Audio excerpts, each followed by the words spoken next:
that the Spaniard can hope for here, and you have to consider the fact that the drivers behind are on the medium tyres, Sasaki and Gallo. They're still very much within touching distance, so if you reverse that tyre compound, and we think that we're towards the end of the race, of course that's going to leave Europe quite vulnerable now as well, isn't it, compared to the medium shod runners who will then subsequently be on the soft compound of tyre at this one. And Serrano right now in a different league, 3 seconds down the gap to Miyazono. His last lap time was 7/10 faster than anyone in the field. Ridiculous pace from Jose Serrano, just not leaving anything to chance. A reminder of the points awarded for position here. Of course, for Serrano, another 12 points will put him very nicely one step closer to that 2025 crown. But still early in this race here, long way to go. Pit stops to be made as well, strategies to unfold, all to play for. Certainly is. Down the back straight we go, in towards the chicane once more. Corazza again pulls under the wheel tracks there of Valerio Gallo, not quite close enough to launch a move. Just a point to mention as well, by the way, the pit entry is right at the end of this long back straight. It's a fairly quick pit entry, and we saw on the race in the eSport team competition earlier on as Corazza goes for the outside line here on Valerio Gallo. Gallo just about covers him off in towards turn 2, but Corazza there, you think he'd have a bit more grip under braking, but has to turn tighter, then gets a bit of wheel spin and loses time out of the second corner. But just finishing off that point about the pit entry, very fast into there. Drivers are going to be careful to not cut the lines too much on the way in, because they will pick up a 3-second penalty if they do. Yeah, I mean, we, again, something that I practiced a bit earlier on is how fast can you box these cars? Very fast is the answer, and it is a very narrow margin to get through it at that speed. So on board with Valerio Gallo then in this F3500, 800 horsepower sitting behind us, a little bit intimidating. So nice and easy in that lap. This is spinning the wheels in third gear. That's how much power these things have towards the hairpin now. Late down the ranks, machine gun down through the gears into second for traction on exit.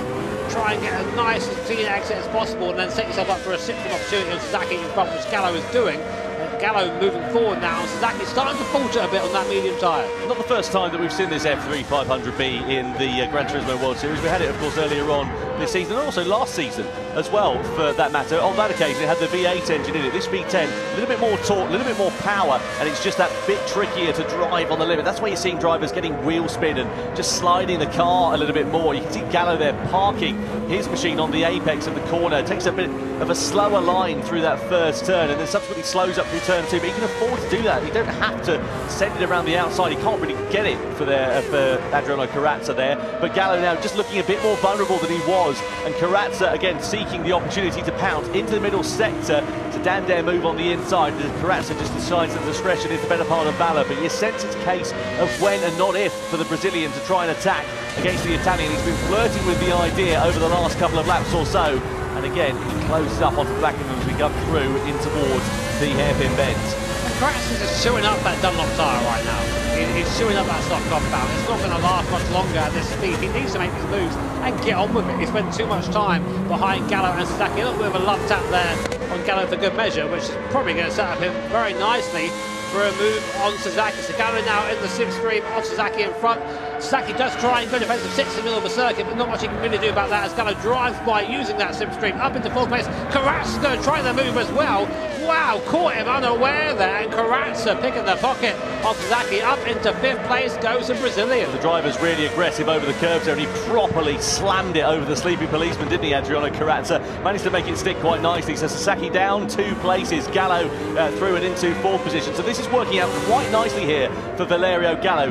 Jura, of course, he's in 3rd place, as we know, but he's still some 6 seconds off the back of Miyazono, and of course he's going to owe the medium compound of tyre at the end of this race, which is going to leave him vulnerable because Gallo will be on the soft compound of tyre. So you would imagine that Gallo is going to be a shoo-in for a podium if it all continues going his way. Sasaki with a big amount of wheel spin through the second chicane, just about manages to gather it all up okay, but it costs him a bit of time. So maybe a bit of frustration creeping in there for the Japanese driver as we come through the second sector. You can see the car starting to move around here now, so maybe those medium tyres coming towards the end of their useful shelf life. Well, it's just also how aggressive you are on the throttle. You can really burn through the tyres by just slipping them out of each corner. It's part of the challenge of driving this absolute monster, as Corazza now struggling to keep up with the unleashed Valerio Gallo, despite being on the faster compound of tyre. We'll check lap times as they come through to get an idea of what was his bits. Paul Jura decided to come in. Does Corazza as well in the background. Just a blur flash in the background there. Wow. Yeah, so he's coming in now to get rid of that soft tyre. Gallo, this is a lap for him. He needs to get this right. It's be a strong lap for him. Same for Sasaki as well. But for Karatsa, he's had his best tyre now. Really got to just try and see what he can do from here. Yeah, damage limitation, isn't it, for Adriano Karatsa? He tried to do something different. It's sort of half worked out for him. He'll gain a few more places compared to where he started this race, but I don't think it's going to be a challenge for the podium for the Brazilian driver. Watch him prove us wrong. Here is Paul Ura then coming out of the pit lane, careful of the white line on the exit there. Another place where you can pick up one of those 3-second penalties. So you've got 3 drivers now on the soft compound of tyre, Barbara, De Bruyne and Cardinal. Meanwhile, this is Karatsa. Gallo and Sasaki are side by side in the foreground here, and look at this, Karatsa just in a lunge, a very late move on the brakes, clatters it over the curb on the inside, but gets it stopped. We just catches Sasaki very unawares, who has to take to the escape mode, and well, you can see just how surprised the Japanese driver was. Yeah, I'm not quite sure what the Japanese is to blind me, but I think that was it. Right there, here comes the Rhino, yep, diving into the pit lane there, huge speed to the pit entry. My word, but yeah, one opening stint from Jose Serrano. No one was close to his pace there at all, and that's what he needs. You know, he was saying he's feeling confident in himself, and you can see it in his driving. Just 0 mistakes, quietly aggressive, and just getting on with it. Relentless is the pace of Serrano, and if he keeps this up, it's going to be hard for anyone to catch him. Yeah, 4 seconds near enough the advantage he had over Takuma Miyazono prior to that pit stop. Subsequently 12 seconds over Valerio Gallo. Of course, Gallo's now in the pits. He's going to be on to the soft compound of tyre, so he'll be quicker than the top 2 in the closing stages of this race. But 12 seconds with, what, 7 laps to go. That's a meteoric amount of time for Gallo to close up. But, you know, if you see Serrano and Miyazono, if they start squabbling amongst one another, it's not out the realms of possibility, but it's a tall order for the Italian to start being involved in that battle for the victory. We'll see. Gallo, he likes a chase, does Gallo. He likes to be the one trying to gain position in the last couple of laps, so we'll see if he can do that. Gap there between Ura and Gallo, 2.7 seconds. That is a gap that will probably come down, and that's why we're saying about Gallo challenging for the race lead, because you can imagine it's a matter of when and not if you're going to see the Italian driver starting to fight and starting to challenge Ura. And if Ura hasn't got the grip underneath him on that medium compound of tyre, I don't think there's anything that he's going to be able to do to defend it. I don't think so either, mate. I mean, the cars are so much faster than that soft tyre, especially in these first couple of laps. They're fresh, they're hot off the blankets, and they're just very, very grippy. So here's the live point standings. If it ends like this, Jose Serrano has one hand on that trophy. I'm telling you, he's getting close. Meanwhile, the midfield battle is getting a little bit spicy as Kylian Drummond tries to come back through the field after being shunted off at T1 by Paul Ura. And they're trying to find a way by Angelo Estroza, newly crowned the 4th Manufacturers Series champion. Losing a place here to Drummond. Yep, definitely out the inside goes Drummond. They're trying to go side by side. You really can't go 2 by 2 through there without anyone having a mistake. And up into 7th goes Kylian Drummond. Yeah, lovely stuff there for Kylian Drummond. Jose Serrano, fastest lap for him is a 1:16.0. That's not quite the lap time he set last time around, because of course he's now on the medium compound of tyre, but he does hold that accolade so far in this race. The only other driver who's in the 1:16s on that last lap was Samuel Cardinal, who's a 16.6, and he's right down at the bottom of the order. So Kylian Drummond through this long right-hander. I drove this car and circuit combination yesterday. I have to say, I was really surprised at how brave you have to be to keep it fully planted through that right-hander. It looks quite easy watching it on the screen here, but when you're in the cockpit, I mean, it's pretty hairy. Yeah, they're twitchy, these cars. You know, they do have some aero, but not the amount we're used to in today's race cars. Still looking at Kylian Drummond. Now we're looking at the back of Adriano Karatsa, the Brazilian driver in front. What's Drummond going to do here? Oh, from 10 years back. I mean, Karatsa had to open the steering there to let that happen. That's also opened him up from a fight there from Estroza behind. Drummond, I get the impression that it's sort of going, you know what, if I want to get shunted off there, I'm going to just drive super aggressively. These places are mine, back up to 6th place. Good recovery so far from the Frenchman. Yeah, I don't know what the French for solid is, but he's certainly throwing it at it, isn't he? Here is Kylian Drummond. Through the final chicane we go, and across the timing line once again. Serrano it is that still leads the way. Oh, big lunge and a big, massive moment for Estroza into the back of Adriano Karatsa as he just misjudged his braking zone into the first corner. Manages to gather it up all okay, and not too much harm done there for the Chilean in the middle of all of that. But either way, a bit of desperation and a bit of a misjudgment for him there, and subsequently it's costing him, it could have cost him a little bit of time here. Meanwhile, Paul Ura, the gap coming down between himself and Valerigo, 6/10 the difference last lap. Gallo there getting closer and closer on that soft compound of tyre. So the ideal spot to be having a move is, of course, into the last chicane here. and that's all done by setting up his hairpin nicely. So on the brakes there, very, very close. What's the gap now down the straight? It's about 7/10 of a second, so he will be getting a little bit of a draft here, probably not enough to make a move.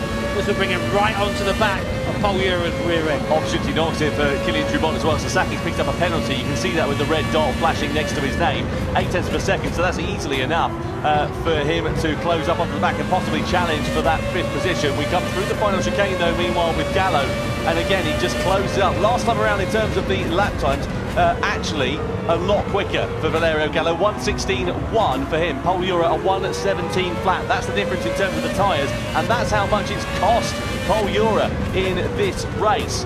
That moment that he had, the penalty that he suffered from subsequently, and well, a chance of victory slipping through his fingers certainly, and possibly a podium going away for the Spanish driver. And with that under threat, and if Gallo is able to find his way through, Serrano, as Jimmy said, is going to be edging ever closer to that title. Paul Ura goes defensive then. Gallo looks to pull to the outside as we come under the bridge in towards the chicane. He goes to the outside line. That's brave as we come over the chicane. He manages to make it stick. Gallo throwing caution to the wind, and as he moved up into the podium places. Yeah, I recognise that, Valerio Gallo. That's a 2021 champion Gallo move right there. That's how you do it. Round the outside. Ura being very respectful and giving him the room there to do so, but Gallo now hot on the heels of Takuma Miyazono. He's only got 4 laps left to do it though, so I'm unsure really if he has the time to get there, but if anyone's going to do it, it's going to be Valerio. So lap time last time around, Serrano putting in strong lap times in that medium, a high 16s. Here's a replay of that move then. Paul Ura goes defensive, Gallo goes round the outside there, just about runs the speed through. Ura gives him the room. That's a lovely move there by Gallo. Move of the race so far for sure. Yeah, well done there for Valerio Gallo. Exactly what he needed to do. Sasaki and Drumont there. We mentioned about it last time around because of the penalty that Sasaki had suffered. Both of these drivers are on the medium compound tyre. Karatsa and Drumont are also under investigation. Karatsa's down in 10th place, and we were singing his praises earlier on, so I wonder if he was the fault of that and caused the incident. He's also under investigation for an incident with Kaida Brud there as well, so we'll try and pick the bones out of that one once we get a replay. Drumont though, as we sit on board with the Frenchman, again you sense that it's a missed opportunity for him here today in terms of the Nations Cup. He's won the Manufacturers Cup, but again just seems to be slipping through his fingers at the most crucial moments. I mean, again, not his fault what happened at the start of this one, but just wrong place, wrong time, and misfortune really is falling into his hands. Yeah, I mean, you can't control other people's application of the brake pedal, can you? It's unfortunate for him, but what you've got to do is get your head down and do the best you can with what you've got, and Drumont is doing that. Now stalking Sasaki, trying to get back up into the top 5. Not close enough to do it here, but again, edging ever closer to the pace. Very strong from Drumont right now. Actually, I think one of the fastest cars on track, so what could have been, eh? Certainly could. Let's have a look then at Kylian Drumont. Sasaki goes to the defensive line at the first corner. Holds the apex, holds the line into turn 2. De Bruyne picks up a 1-second penalty for a collision then, so he was deemed as the fault of that incident we saw with Adriano Karatsa coming up on our screen a little bit earlier on. Through the chicane we go, and Drumont again just had to get out the throttle a little bit there as he sits behind the Japanese driver. We're loving the action on track here at the circuit Gilles Villeneuve, and if you haven't downloaded the Spec 3 update for GT7, get yourself onto it because you'll be able to drive this and also the brand new Yas Marina circuit. Of course, Yas Marina Abu Dhabi will be the home of the first World Series event in 2026. Sasaki a bit deep into that chicane, lost him a bit of time, leaves Drumont again a bit closer. Wonder if he'll think about a lunge into the hairpin or maybe set something up on the exit. Yeah, he's not interested in going for a move there. Look at that. He's going for that exit there, wide in and shallow out, and that's going to be a good way to try and get a run. The gap is only 0.3 seconds. So here's what the slipstream does. Sasaki just going over the grass. That won't help his defensive effort at all. Going defensive early. Drumont's going to be forced to go around the outside. He don't mind. He'll do that. Drumont trying the outside line. Very well defended by Sasaki. Is it though? They just both get through. Drumont up into 5th place. But look at the background. Ango Inestrosa with a much better run than both of them through there. Is also in contention. There's now 3 cars battling for 5th. And Inestrosa now right on the back of Sasaki. Through into the right-hander we go then. Inestrosa's ready to try and pounce. So Sasaki's lost 1 place, possibly set to lose another here to Ango Inestrosa. Out of turn 2 we go and down in towards the right-left. And Drumont, well, made hay whilst the sun shone there, exactly what he needed to do. Gallo, meanwhile, brought the gap down to Miyazono to 5.4 seconds as Inestrosa has a look to the inside. The door's not quite ajar enough for him to be able to walk through at the moment, but the Chilean really driving like a man possessed. Sasaki again clipping the grass. Not the first time we've seen that. Cost him drive, cost him a possibility of a position here as well, as Inestrosa drives around the outside even before they've made it fully into the braking zone and goes through to 6th. Yeah, I mean, ൦must be worried about the Inestrosa charge as well, but they're still fighting. Sasaki and Inestrosa having to go inside and defend is Angel. Just about keeping that place for now, but this isn't the place you want to be here, really. You're now giving the draft to the car behind. Will we see a retaliation from Sasaki? On board we go then, up for the gears, 330 kph maximum speed. We go down straight 340 as we hit the anchors there, but not close enough to make a move with Inestrosa. I think maybe we've seen Sasaki struggling these last 2 laps. I think we're going to see him maybe drop off the back now.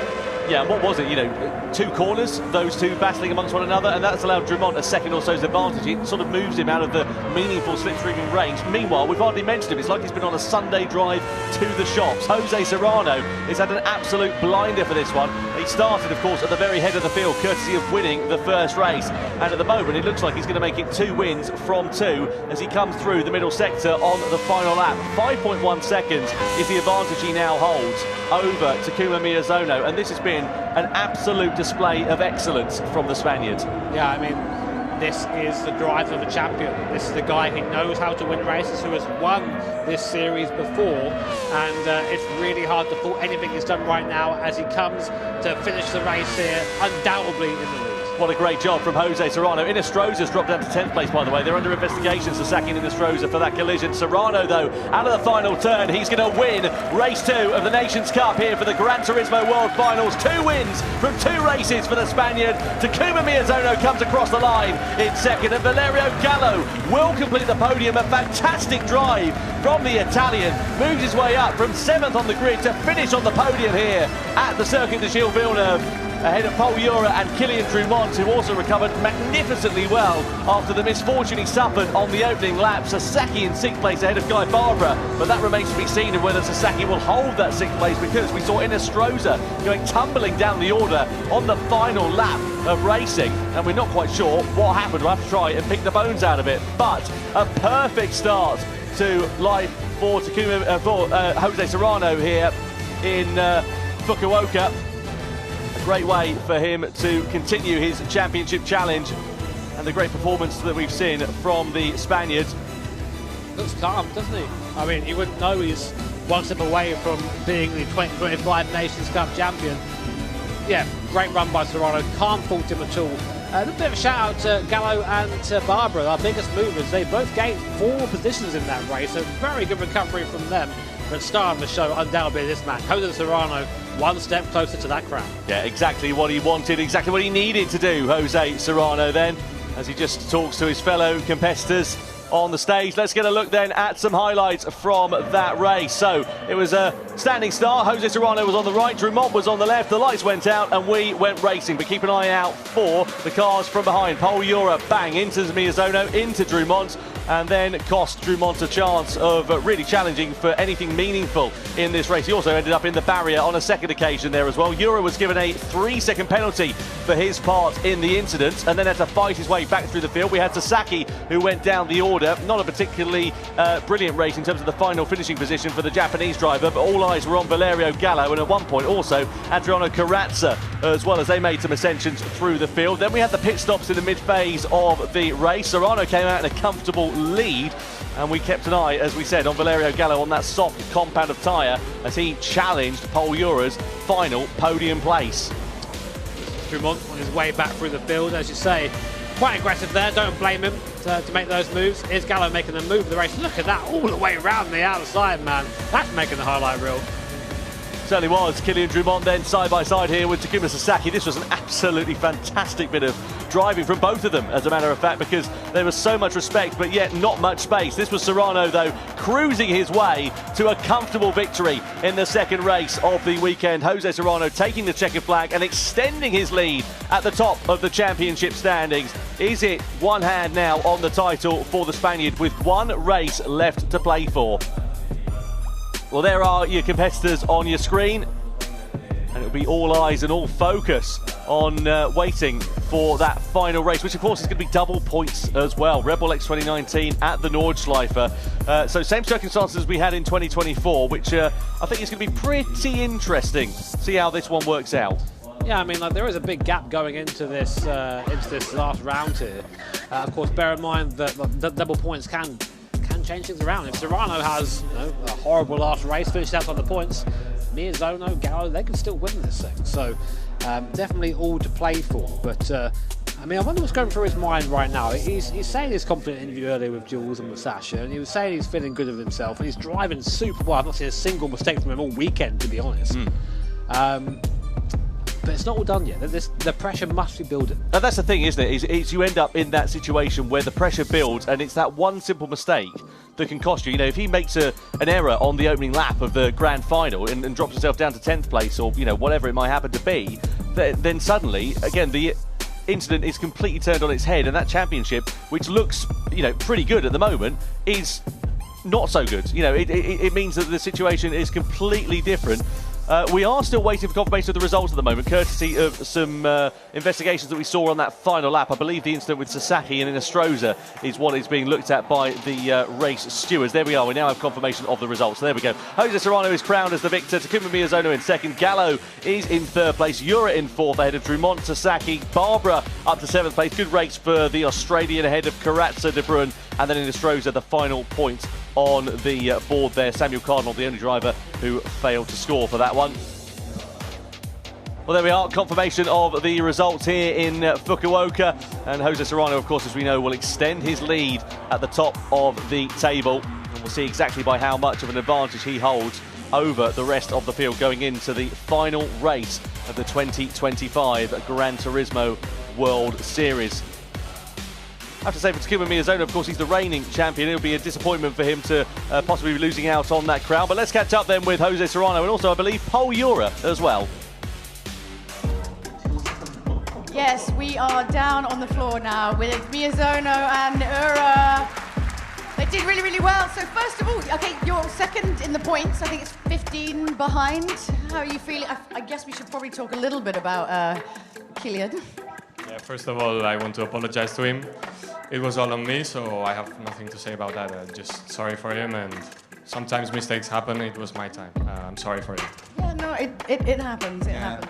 今ね15点差で2位にユラ選手も入ってるわけですけれども、最初のね接触ですけれども、わざとじゃなくて、時とこういうふうに起きてしまう自分のミスだったので本当に謝りたいと思っています。And with Miyazono, he's 1 point behind Ura, so third in the championship. 16点差、ユラ選手と1点差だと思うんですけれども、チャンピオンシップ3位。どうでしょう、ここからあと2レースありますが。はい、もう次で最後なんですけど。そうか、もう次で最後だ。そうだ。もう正直ポイント差が大きいので、優勝はかなり厳しいと思うんですけど、今年最後のレースなんで、いいところにして、少しでもいい順位で終わりたいと思います。So the next race is the last one. Point difference is quite huge, so I'm sure winning is not that easy, but I want to show my best to to the audience for the final race of the year.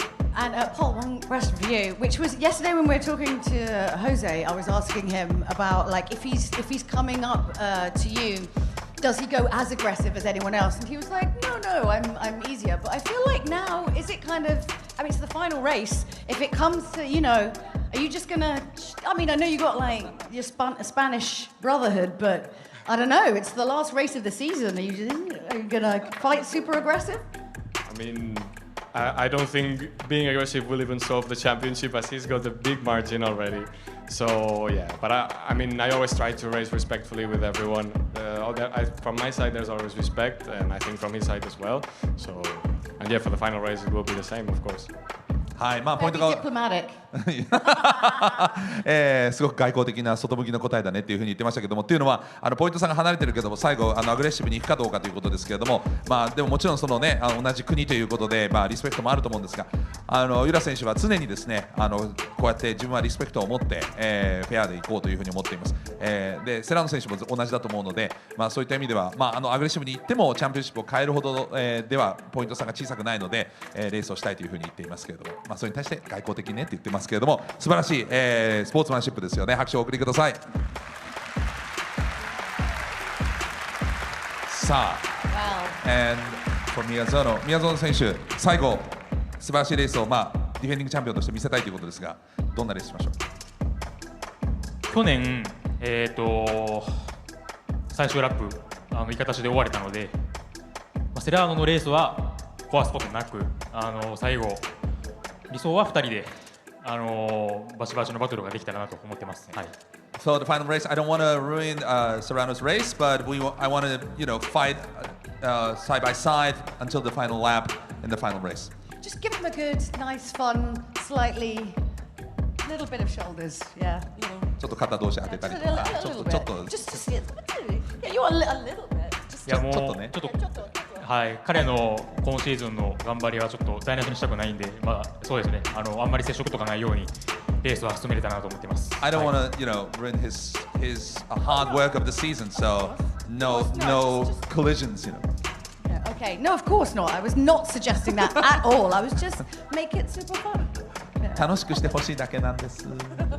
Right? Anyway, I think we've tortured them enough with questions. Yeah. Let's go back to Tom. Yeah, thank you very much, Sasha. Thanks to Jules there as well. So Jose Serrano, imperious form. Let's not forget 5 points was the advantage that he had going into this one. And, well, I mean, he's had the perfect weekend so far. Look at this. 41 points he now has at the top of the table. So a 15-point swing going into it with 24 left on the board. Yeah, a bit more of a reaction that time, wasn't there, Tom? He was a bit more, you see him a bit more out of breath. He's definitely won this there, but 2 wins so far. Can he make it a clean sweep in the Grand Final? It's going to take a lot for Yura Miyazono or Gallo or Drummond to dethrone Jose Serrano, but anything can happen at the GT World Series events, and it does.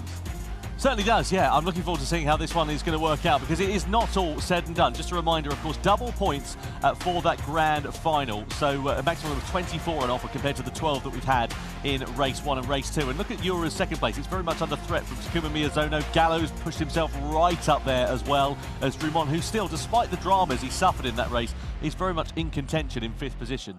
Yeah, I mean, there's something there. I mean, there's definitely the podium up for grabs. 2nd and 3rd is by no means settled at this point. Even Sasaki, to say on the outside chance there, could have a chance to do that. Yep, absolutely right. So there, the grand final is about to get underway. Let's go down to Jules then and catch up with Igor Fraga. I'm now joined on the floor by the Super Formula driver, Igor Fraga. It's kind of cool to hear that, right?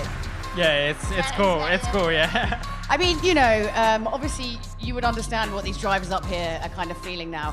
But we thought rather than, give them some advice that they won't pay attention to right now because they're focused, we thought it'd be really cute to show just how long you've been into racing for. So I spoke to your mum and she sent me some pictures and videos to show them. Oh, wow.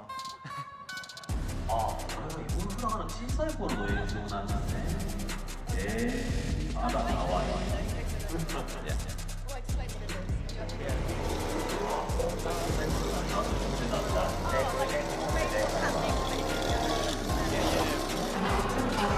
なんか僕のレースキャリアをちょっと振り返るというか、なんか僕のお母さん、家族が送ってくれたグランツーリスモを昔からプレイしてた動画とか、ちょっと今年のスーパーフォームラの結果も踏まえてちょっと自分の歴史というかを見せてるものみたいです。はい。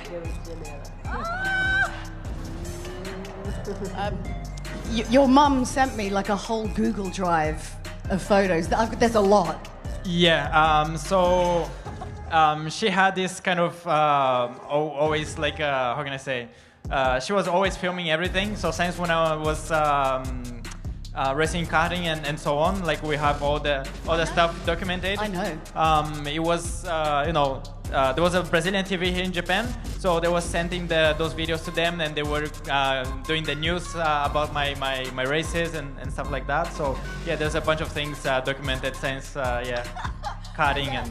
Well, it's lovely to have you here. I'm glad we got to embarrass you, like a little bit. Chotto. Yes. But let's throw up to Tom and Jimmy and get this grand final underway. Yep, cheers, Jules. Thank you to Igor Fraga there as well. Great to catch up with him. Great to see him playing Gran Turismo when he was a wee lad. Do you reckon he's prepared for that? Seeing a random picture of him as like a boy there, but yeah, I admired the driving style too. Lunged it in, definitely smashed the guy out of the way. The Jimmy Broadbent School of Driving. That's how you do it. Yeah, absolutely. Right, grand final time. One last race in 2025 to get underway for you. Looking forward to this one. Red Bull X 2019, Nürburgring 24-hour layouts, 3 different tyre compounds, 7 laps. Identical circumstances to what we had in 2024, but of course very different in terms of the championship picture going into this one. How do you see it playing out? Such a difficult circuit this to really get strategy in place for. I mean, we know the vast majority of the track is quite hard to overtake, so the idea really is just to have clean air. You don't be fighting round here or swobbling, because that increases your race time. You've got to think far ahead in this. So tyre strategy here, quite rich in possibilities here. I mean, racing hard tyre is nearly 10 seconds a lap slower than the racing soft. So the hard tyre is definitely lava. There is a strategy possible. We usually use it for 1 lap, but that does mean stretching that medium tyre maybe a bit further than it can go. Yeah, absolutely. It's going to be interesting to see how it all works out for the drivers. Of course, as we said, same circumstances as to what we had for the 2024 World Finals, when, of course, Takuma Miyazono went on to become champion once again in the Nations Cup. Have a look at this, just to guide you through exactly how it all broke down here 12 months ago. One final time in 2024, we are about to go racing. It's lights out and we are underway for the grand final of the Nations Cup in 2024 here at the Nürburgring. Around the outside to Kylian Drumont, and I don't think Miyazono's going to have anything left in his locker. Indeed, he doesn't. And Drumont accelerates his way through, effectively into a net race lead. Serrano crosses it now, slows down massively. Oh man, look at that. And Miyazono goes up and through into 3rd place. He made that look so easy. Before Miyazono go for a move here into the chicane, he's looking at it. Oh, he does! In the chicane, does on the inside, slows them all up though. So close to taking victory. It's going to be a big upset here indeed. He's parking his car. Takuma Miyazono is the 2024 Nations Cup champion of the world here in Amsterdam.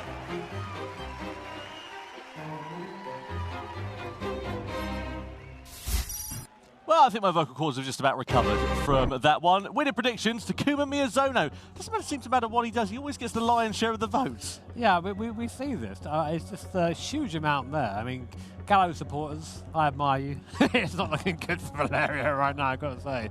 But Jose Serrano, of course, our leader right now. Only 15%? What's that about? Where's the faith? Yeah, I have to say, it does seem not like a foregone conclusion for Jose Serrano, because of course it is double points for this, the grand final. But I have to say, given his form that we've seen from him so far tonight, it is looking very, very positive for the Spaniard. That is the trophy that they all want to be holding aloft at the end of this evening. 24 points on offer for this grand final, and you can see the competitors getting themselves warmed up and ready to go. Jimmy, just put us in the cockpit here. What are the drivers thinking at this point of view? I mean, it's a long race. 7 laps doesn't sound like much, but it's a good 40 minutes to put with these X 2019s. And these cars are fast. They demand a lot of concentration. So getting that strategy right in your brain, getting your action plan down before the start is kind of essential. But of course, one of the big properties of being a racing driver is your ability to adapt. So it's a tough place to be one of those drivers right now. Certainly is. Well, Jose Serrano, as you can see, is going to be starting this one on pole position with Miyazono alongside on that front row. Gallo and Yura, then Drumont and Sasaki, Barbara and Karatza, De Bruyne and Inestrosa, and then Samuel Cardinal in 11th position. 15 points the advantage that Jose Serrano has with 24 left on the table. And the Red Bull X 2019 competition is the machine that the drivers will be piloting. 816 horsepower with 650 kilograms of weight. It's fast, it's aerodynamic, and it's a very tricky car to control on the limit. Especially around a circuit with curbs about the height of the car. Don't be touching those in that thing when you find yourself going to space. Not in a good way either. So we've seen Serrano, he's good in these cars. Miyazono's good in these cars as well. It's a very different vibe from last year. Of course, Miyazono went in kind of the favourite last year. Serrano, we saw a couple of penalties, caught up in some things that weren't really in his control. So the race can go away from you if you're not careful there. But you have to think the momentum behind him now must feel quite different going into this race this year for him. It is interesting, isn't it, how the sort of tables have turned. Serrano, as you say, on imperious form so far here today, no question about that. Pol Jura, his compatriot on the other side, little bit messy and a bit scrappy on a couple of other occasions. Anyway, we're not far away then. Let's get ready to get the grand final underway for the Nations Cup. Yes, it is just about time to start the grand final, and as we were saying, it's double points, so it's still anything can happen. ダブルポイントラスト何が起きてもおかしくありません。最高のレースを見たい方は拍手を。 Yes, I'm ready. The drivers are ready. This is the last race of the year in the series. Let's go! Let's go! 行きましょう。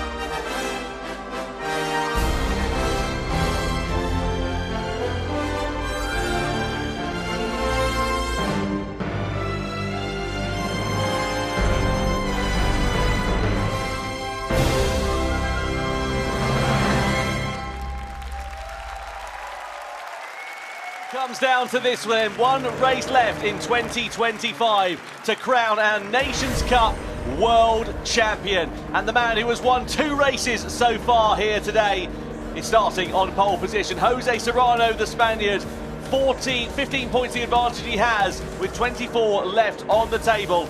Can he convert it into a second Nations Cup world title? Takuma Miyazono, the outgoing champion, potentially lines up on the front row of the grid with Valerio Gallo heading the second row and Pol Jura company alongside, who's been somewhat in the wars so far today. Kylian Drumont is in 5th position, the Frenchman, and he's joined by Takuma Sasaki in P6. Next up on the grid is Guy Barbara, the Australian, who made some good progress from where he started in that second race. He's got Adriano Carrazza for company. Then it's Kai De Bruyne lining up in 9th position, who's had a bit of a dog stay at the office so far. Ankel Inestrosa completes it with P10, and the grid is rounded out by Samuel Cardinal, the Canadian driver, in 11th place. Now, of course, we have 3 different compounds of tyre, and the top 4 starting on the softs, the rest are on mediums and hards.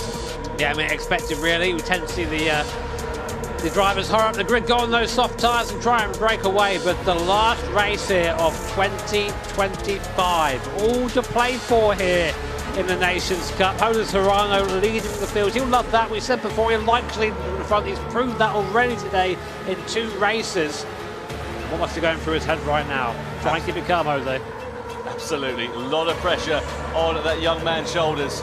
Takuma Miyazono there in the middle of your picture as well. He would love to retain that crown, but it's going to be a fairly tall ask for the Spaniards. For the Japanese driver. Let's wait and see, with the Spaniard, of course, lining this one up on pole position. Valerio Gallo's been on great form so far this weekend as well. Let's see how the Italian can turn things around. The former Nations Cup champion himself. For one final time in 2025, we go racing as the grand final for the Nations Cup is underway. Jose Serrano leads them across the line with Miyazono, Gallo and Pol Jura for company. Into the braking zone, we see Miyazono lunging his way up the inside of Serrano. A bit too late though, and not quite enough for him to attack and take the position away, with Gallo looking for a move on the inside but not quite able to make it as well. So Serrano it is that leads from Miyazono, from Gallo as we come through the first part of the opening lap. The car snaked down through the Grand Prix version of the circuit here.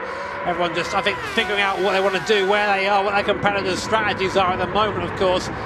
through the hairpin at the bottom and now flat out back up the hill through the Michael Schumacher S. Easily flat in these X2019 machines, even with the dirty air here, as you then get through the last part of this GP circuit. This feels like child's play in comparison to what's coming next. The Nordschleife, the Northern Loop, where, well, really, where you become a proper driver. Absolutely, a lot of time for things to change in this race. But coming through onto the Nordschleife, it's a very different circuit compared to this Grand Prix layout, Jimmy, as we mentioned earlier on. It's so one line through there, one at a time. You can't really overtake, so you sort of have to get it done at this part of the circuit.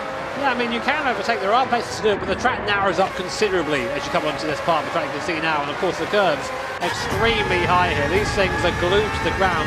Touch a curve at speed, this thing's super easy just to eject yourself into the wall there. 300 kph before breaking through the section of Hudson back here. See Euro there flirting with the curve on the right-hand side. Just the speed for it is ridiculous, it really is. But this is where one of the mild overtaking opportunities here. He's come up towards Blue Class, getting the draft. Miyazono giving the draft to Gallo, giving the draft to Euro. Serrano already 1.1 seconds up the road. Look at that. Amazing start from Jose. Yeah, brilliant. Exactly what he was expecting to do there. Miyazono now coming under pressure here from Valerio Gallo, who's got the inside line as we gun through the left-hander. Miyazono just decided not to fight that one too much at this opening stage of the race. He actually indicated to get out of the way there, so I think maybe sensing the pace of Gallo, or just saying, I don't want to fight too much. Speaking of fighting, Paul Euro don't care. He's up into third place. Big dive from the Spaniard there. Not willing to give up on this title just yet, but Gallo now has been charged with leading or trying to get onto the back of Serrano. He's come through the foxhole now, up the top here, through into Adenau Fourth. Really technical part of this circuit here. Really easy to spin the rear wheels in this thing, and on that soft tyre, they're going to try and make this tyre last a couple of laps. They can't afford to spin the wheel, to scrub the front tyres.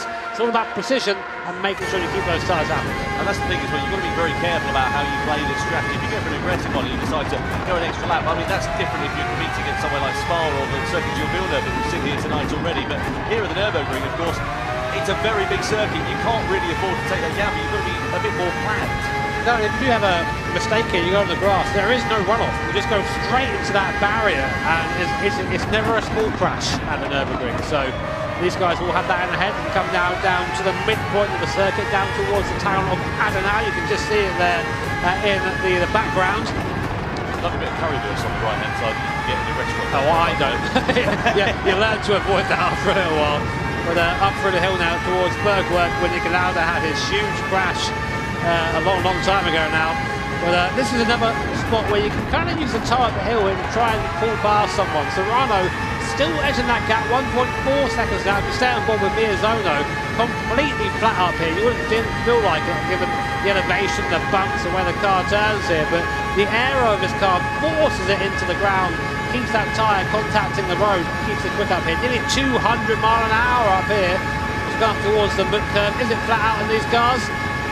Easily, oh my word, that's fast. Look at Euro, he is all over the back of Valerio Gallo like a bad rash here, isn't he? Just trying to find his way through, but there's not really a gap to do so at the moment. That's the problem with this part of the circuit. As Jimmy said, it narrows up so much, and unless you're going to send it through on the inside, you can cost yourself more time, cost yourself a position, and maybe pick up a penalty for your troubles as well. Through the carousel we go. You can see wider there for Euro. It's going to cost him a bit of drive on the exit of that corner, and might leave him vulnerable to attack here from Takuma Miyazono. Yeah, really easy to sort of fall out the carousel there, and you lose a lot of time when that happens. Up to Hoak now, the highest point of the circuit, and now back downhill. But I always say it when we commentate here or watch one of these races, this last third of the track is probably the greatest stretch of racetrack in the world. The flow is just ridiculous, and in these cars, with all that aero, the corners come up sooner than you can deal with it. It's really a test of skill to get through here in these, and Gallo, you can see, he likes it. The gap down to 8/10 of a second there. That's what that looks like. So what Gallo's trying to do here is get into slipstream range before we get to... Oh, mistake from Serrano. Yeah, he's off. So Gallo's... Oh, he gets onto the grass and trying to avoid him. He's off too. Oh, and Euro and Gallo spins. Oh, this is what I was talking about. You get onto the grass here. See Mick Hazal there reacting to that head in his hands. Oh, what a shame for Valerio Gallo, just trying to avoid the accident up ahead. You can't just send it into the grass. This car, the grip goes away there. Yeah, we need to see another replay of that, don't we, really, and pick the bone to it from a different angle. But the upshot is now, Paul Ura it is that leads, Serrano's into second, Miyazono's into third, so we've gone from a four-way fight down to a three-way fight, and Gallo, the big loser in all of that there, just maybe a little bit too impatient, courtesy of the mistake that we saw being made there from Jose Serrano. The upshot is now that these three drivers, as they come onto the Dottinger Hill for the first time, are all nose-to-tail with one another. Ura, the driver, who of course is got a hole being made in the air in front of him, with Jose Serrano now alongside as we go side by side with each other. Serrano back through and into the lead once again. Takuma Miyazono in third place, looking ready to try and pounce there as well. What it has done with Kylian Drumont, etc., has brought them just a little bit closer, and I wonder if later on that might prove to be a bit of a difficult time for those drivers, because of course they've just lost a bit of time that they would have otherwise have had in their pocket towards the end of this first lap. Yeah, a bit of fuel saving there, I think, from Ura. Miyazono down the straight. Here's the replay. Let's try and find out what happened there. So Serrano, he was looking a bit sketchy. Just touched the grass on the way in. Goes into the ice curve. The car gets sideways. So here comes Gallo. He tries to go around the outside. But the road falls away here. Off he goes onto the grass. Not the best angle there, but you can just see a bit of panic there from Serrano. That's the first crack in the armour there, I think. And here's Gallo trying to go around outside, and he knows straight away it's over. Look at that big size.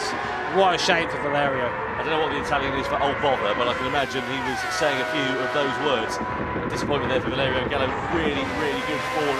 Great run from the Italian up until this point, but it's not over yet. Still plenty of time left in this race for the complexion of it to change. There is Takuma Miyazono, top left of your picture. Paul Ura in the bottom left of your picture. And Miyazono, again, just playing the patient game then here.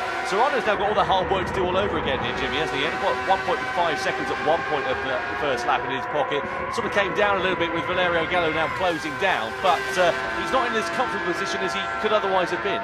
No, I mean, as I said, maybe the pressure, maybe it's feeling it now. This is a circuit where, I mean, it's such high concentration. You can really find yourself making mistakes. Here's a clear review of what happened. Here's Gallo. So, see Serrano in front. We go to the outside. Just doesn't anticipate the corner coming up, and then just car gets away from him. I mean, these Red Bull X2019s have a lot of grip until you get onto the grass, and they have nothing. Yeah, that's the problem, is they are on a knife edge, aren't they? And that's the thing with the cars, they're very aerodynamic dependent. So as soon as you get out of that sort of aero range, you get onto the grass, you upset the balance. If you have a snap of oversteer, it's very hard to save it, because when they're on the limit of adhesion like these cars are, around corners such as this, you can turn them around with your little finger, basically, because there's just nothing to them. And when you get incidents like we saw there with Serrano and Gallo, it's a lot easier to do it than you might happen to imagine. The upshot is now Valerio Gallo's got a hell of a lot of work to do. He's 1.3 seconds off the back of Guy Barbara in 6th position. You can see in terms of the soft tyre as well, of course, he's used a lot of the useful shelf life. So the soft tyre runners are going to be coming into the pit lane at the end of this lap. Let's see how this one is going to work out then. Kylian Drumont watching 7.4 seconds off the back of them, so it's okay for these top three at the moment. Nothing really for them to worry about. It's not like the medium top runners are sort of bearing down on them for now. It's nothing too concerning at this stage. There's a downside for leading. Serrano there has used more fuel than anybody else, and that will affect his pit stop time. So if they all boxed as they were now, he would come out behind both of these guys. So He's chosen to go strong, to lead for now, but I just wonder if that, for this race, is going to be ideal for him. But to be honest, Serrano doesn't need to win this race. It would be nice for him to win it, of course, and have a Grand Slam here. I don't think we've had a Grand Slam since Mick Hazal, a long time ago. Yeah, 2019, something like that. It's been a long time, so if he can do that here, that would be ridiculous, but ultimately he doesn't need to win this race to walk away with the Nations Cup champions. Fans watching on here in Fukuoka, what a fantastic venue this has been for our World Finals. You see Takuma Miyazono there, big amount of understeer through that right-hander, and it's just cost him a few tenths of a second or so. He's starting to drop back, not out of the range of those top two, but they're now beginning to push on a little bit more. Half a second or so, 1.1 seconds it was up to, and is now up to for Takuma Miyazono. So why is he losing touch here between Jose Serrano and Paul Ura? Are they just pushing on a bit more? He just made a mistake. He made quite a big mistake there coming out of Atlau, and because he did that, he lost the slipstream. The draft is worth a lot round here, so Ura currently enjoying the benefit of being close to back of Serrano. Basically like a free feels like a 350 horsepower when you're in the draft. It really is a massive effect, especially in these cars that are so aero-dependent. But there is Miyazono in the background, 1.2 seconds the gap now. And this is where Serrano was weak last time. He was weak through this last part of the lap. And this Paul Euro thinking about maybe making a move here, but we've seen Paul try and overtake some people, and Serrano wide. He misses the chicane. Did he let Euro through there to try and maybe conserve some fuel? They're still going side by side, so I'm not sure if he went wide or that was intentional. I wonder, as you say, if it is just a case of trying to save fuel. They're going to be coming in at the end of this lap. It's allowed Miyazono right back into the picture, though. I mean, what was he, 1.1 seconds off the back of them a few corners ago, and now he's right on the tail of Jose Serrano then here. So now is Euro going to use this as the impetus? Let's look at the advantage he's already building up. 7/10 of a second at this mid part of the circuit. Euro and Serrano under investigation, so they may have a collision that we sort of just caught the tail end of going through the carousel then here. I was going to say before, Euro's hit the back of the people before. Here we go. So we're on board with Paul Euro into the carousel. That's it. Serrano's deep. There was a bit of contact there, but Serrano had already made the mistake at that point. Yeah, I mean, I think it's fine. I think it's sorting itself out. Yeah, Euro there just trying to keep his calm and focus, really, to be honest.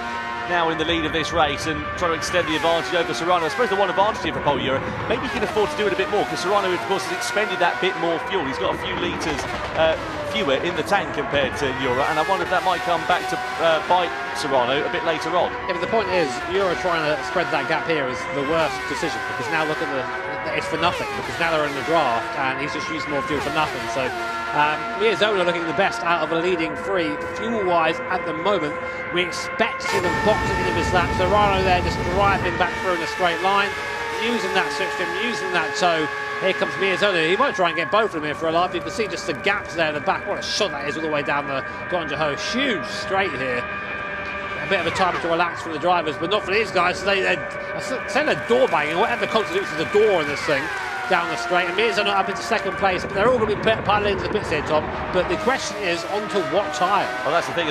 Surely they're all going to have to follow one another in terms of the strategy, going on to what you would imagine would be the hard tyre or the medium tyre. Yeah, they're all going for the mediums, aren't they, surely, at this mid-stage of the race, and then they'll run the hard and take the pain right at the very end. The idea being that they can build up as much of a gap as they can over the rest of the field in the first two phases of it. Let's see how it all works out then. So Serrano and Miyazono, and Serrano's actually decided to be the outlier of that. He's gone for the hard tyre in the middle stint of this one, so it depends now for him what he can do on this hard tyre. What he needs to do, really, is keep in touch with Miyazono and Euro, because he's going to be on a slower combative tyre. If he can limit the damage as much as possible in this middle phase of the race and keep within distance, then he'll be in a great position to attack in the closing stages of it. So Serrano has gone to the hard tyre, but he opted not to take any fuel there, whereas Miyazono and Euro both took a good chunk of fuel, so they can push a little bit harder. There's a gap, but Serrano, of course, in that hard tyre is it's about 10 seconds a lap slower than the soft tyre, about 6 or so slower than the medium. So really interesting. What else I found interesting is why I didn't realise this until now, basically, is that when you select your tyre you go onto, it becomes visible here. And both Miyazono and Serrano waited to the last possible second to show their tyre to each other, because they're like, right, we're in a fight here, and they both went separate ways. So really interesting, that to me. You cannot believe the amount of mental arithmetic that's going on for these drivers in the race. They are literally thinking at 100 miles an hour whilst they're doing a couple of 100 miles an hour. Well, this is the thing about sim racing, right? I think where maybe these guys don't get their credit is they're not only drivers, they're strategists, their own engineer as well. They're checking things like weather. They're doing everything in the car, whilst, as you said, just wrangling this thing around, in my opinion, one of the most challenging circuits in the world. So they're their own performance coaches as well, give themselves a little rub down after the race. Well, I mean, what they do in the hotel room is completely up to them, Tom, but we won't cry. Lap 3 out of 7 we're on then. Kilian Drumont it is now that leads the race. You can see the top 4 runners are yet to pit at this stage of the race. As Drumont, Sasaki, Barbara and Karatza, they're all out of position. So Serrano, he's your effective race leader at this point. He's made the pit stop, and he's in a nice bit of clear air. 20 seconds he's got over Adriano Karatza. That's working out quite nicely for him there so far. 5.5 seconds though is the gap between himself and Takuma Miyazono. Now, if we were on a traditional circuit that was about 5, 6, 7 kilometres long, that's not a gap that could come down over the course of a couple of laps. Here, it's going to come down in the space of probably about half a lap or so, given the length of this circuit. And, well, Takuma Miyazono sitting there in 6th position. will be right on the gearbox of Jose Serrano, I'm sure, before too long. And of course, just to remind you, Serrano did not take any fuel in this first pit stop of the race. On board we ride meanwhile with Takuma Sasaki. So he and Drummond are up 4 places from where they started. They're on the medium tyre, so presumably they'll be coming in at the end of this lap and changing over to either the hard or the soft. But they're involved in a battle for position, really. It's not a battle for the podium positions at the moment, although, of course, I know it is, but like relative to everybody else, once the pit stops all work out, you can see Sasaki just threading the eye of a needle as we come through in towards this right-hander. Such a fast and frightening part of the circuit. I mean, you can say that about pretty much every corner of the Norris Slifer, couldn't you, really? It really is one of the 7 wonders of the racing world here. Then we go back down towards, and now Drummond now leading this race. He led this race last year at a similar sort of point as well. Alternative strategy though. We know Killian's good round here. Killian's good in his X2019s as well. Sasaki doing very well to hold on there. Look who's in the background. Guy Barbara, this guy, man, he's always there, isn't he? He's always around. Just never quite manages to break through, but he is catching these two, only 2 seconds behind. It can't be discredited how hard Guy Barbara's had to work just to get qualified for the Gran Turismo World Series in 2025. And of course, we've got the same 12 drivers over the course of all of our events so far this season, so a credit to him. But unfortunately for Guy, the results just haven't really fallen in his favour for one reason or another. Some his fault, some is not his fault, and we do hope that it's not the last we'll see of him in the GC World Series. He sits there in 3rd position at the moment. Once the pit stops all work out, he'll be dropping down the order a little bit, but for now he can just sit there and enjoy watching what is unfolding in front of him, this battle for the race lead between Killian Drummond and Takuma Sasaki as they head their way in towards the carousel. This is where we saw the drama between Serrano and Ura a few laps ago. On board we ride here with Takuma Sasaki then. This is the view he's got in front of him of Killian Drummond. Just listen to the throttle as we're coming through this part of the circuit. Look how smooth he has to be in terms of the inputs. He had a couple of goes of that though there. What you maybe don't see about this part of the course on your screen there is just how cambered it is. It's so important to put the car in the right part of the road. Otherwise, your car almost magically understeers. It's something that comes with experience for sure. These guys have that in space. Drummond there, I think, maybe it's a little bit quicker for this part of the circuit as we come into Bridgestone here, up towards the ice curve. Cool surface in the wet, this thing is lethal through here. You can use the curve on the right a little bit, but not too much more, as Serrano found out. Now we come up to Flansguard. In a normal car, this is a jump, and these things, they are glued to the forward downforce. Small lift now to come up to the Baloff S. One of the scariest part of the circuit, the road just falls away from you. You have to trust in the grip of the tyre and the downforce from the car. As we come up now towards the Kleiner carousel. Very tricky corner this one. Anyone who's on mission 34 will know that. Drummond there suffering. I've been in that barrier so many times in Sim. Really hard to get that corner right. And now this is where Sasaki really wants to be. This is the prime seat going down the Dr. Hurley, one of the longest straights in motorsport anywhere. You don't want to be leading going here, you want to be where Sasaki is. You get a huge toe down the straight. It's just free power, free speed.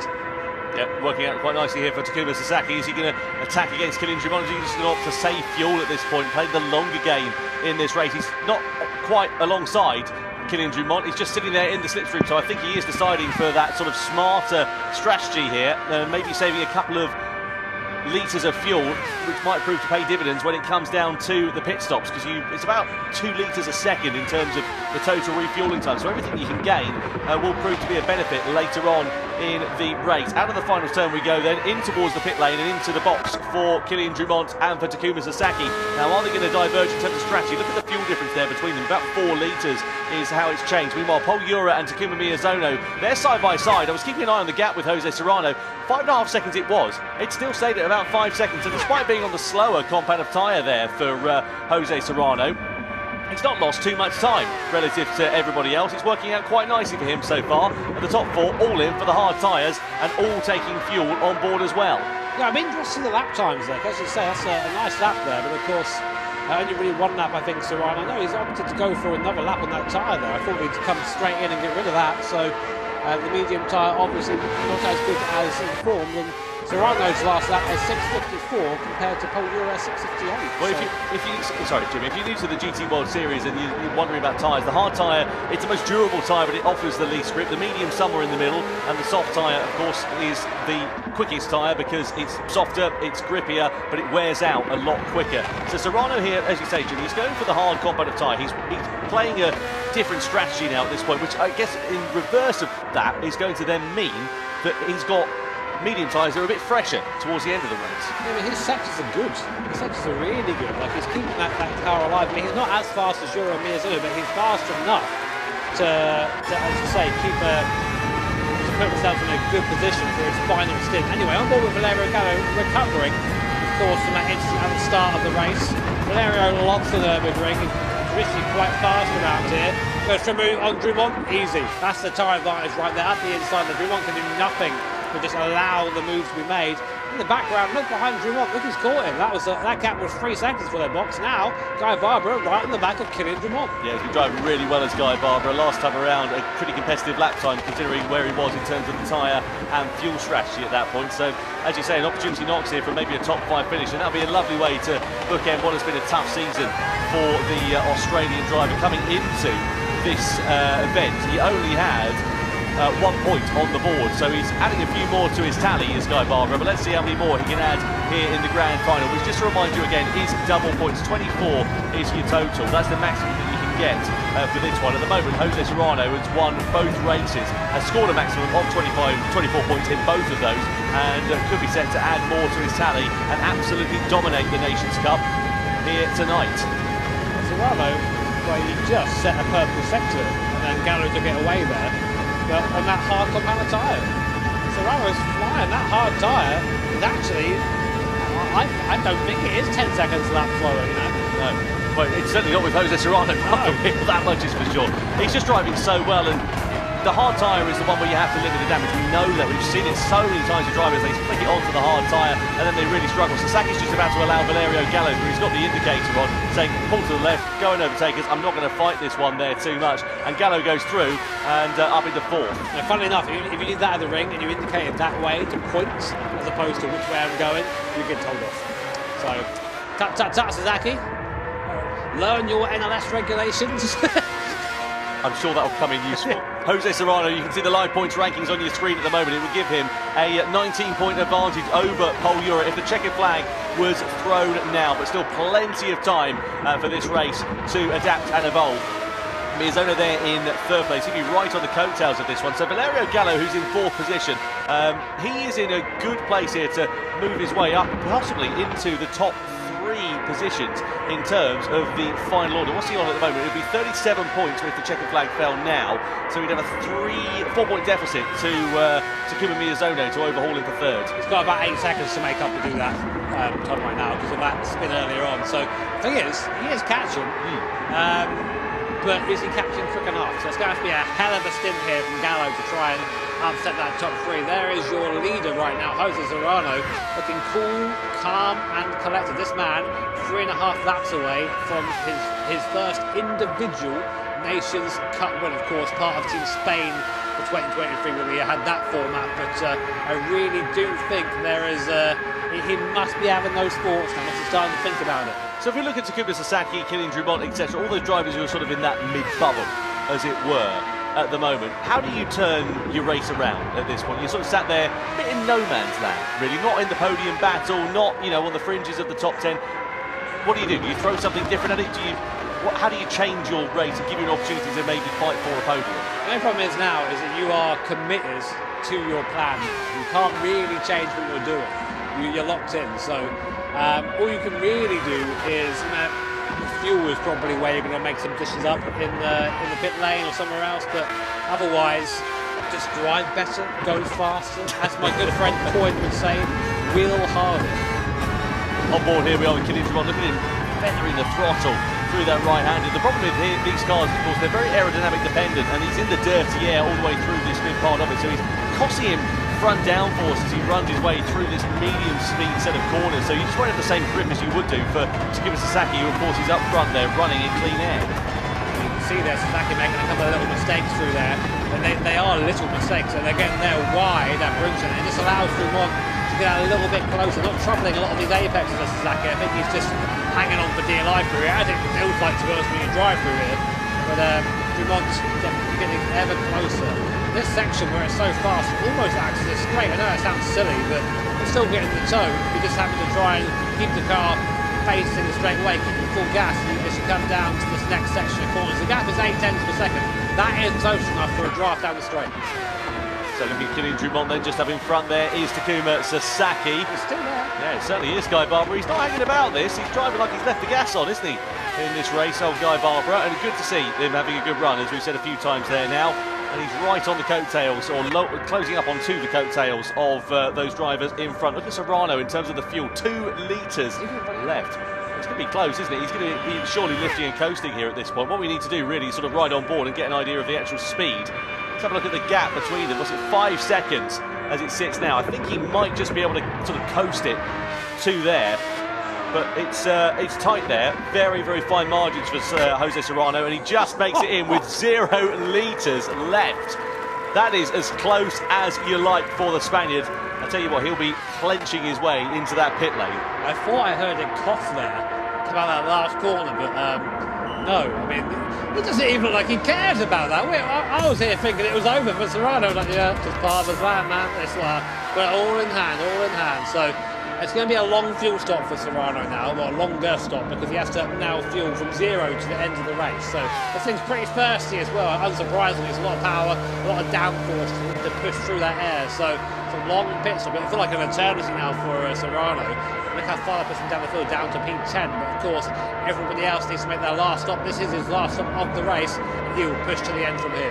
And it's where he's going to emerge in the pack as well. What you want after a pit stop like this is to emerge in clear air. You don't want a car that's in front of you costing you time and downforce. And as we know, because it's so one line on the majority of the Nordschleife circuit, you're going to be hemorrhaging time. But thankfully for Jose Serrano, he comes out of the pit lane there in 11th position, so down in last place. But he's got, what, 13.5 seconds. So though he's down in last position at the moment, he's now in the effective race lead. All he needs to do is basically shrink that gap down to Samuel Cardinal as best he can on this medium compact tyre, fresher tyres relative to everybody else around him, and he'll be fine. It seems like that was quite a long field stop. I mean, I don't think he put too much in. I mean, he knows better than we do, obviously, with his strategy there, but it must feel like an eternity waiting for that to go in. I mean, I've got to be honest with you, given what it was like going into the pit lane, I'd just stick a couple more litres in the car. Yeah, I mean, I think he's got it. We'll see. I mean, we all know what happened to Kyle de Bruin last year, running out of fuel at the last corner, basically causing a pileup that cost Serrano a chance of winning the Nations Cup then. So I'm sure maybe he's thinking back to that, thinking, yeah, I'll put an extra litre in just to make sure. Yeah, no doubt about it. Speaking of Kyle de Bruin, actually, what a disappointing day he's had at the office.